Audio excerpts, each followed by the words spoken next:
पूर्वीच्या सासवा, अहो ते काय तुम्हाला आता सुद्धा आहेत, घराघरात आहेत. माणसांचा दिसायचा चेहरा निराळा असतो पण असायचा निराळा असतो. आताही सासू सासरे अशी काही कमी आहेत असं समजू नका, आणि छळणारा शिवणा कमी आहेत असंही समजू नका.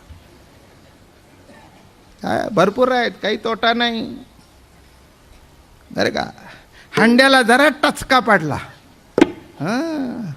माहेरचा आलेला हंडा नाही, घातलं तिच्या डोक्याला एक टेंगूळ आला आणखीन. अवघड आहे. म्हणून पूर्वी जाच होता तो, एवढ्या उतरंडी घेऊन अशीच चालायची. मग ती म्हणली तुझा हंडा कधी पडला नाही, कसं पडेल. लक्ष त्या हंड्यावर आहे, लक्ष उतरंडीवर आहे.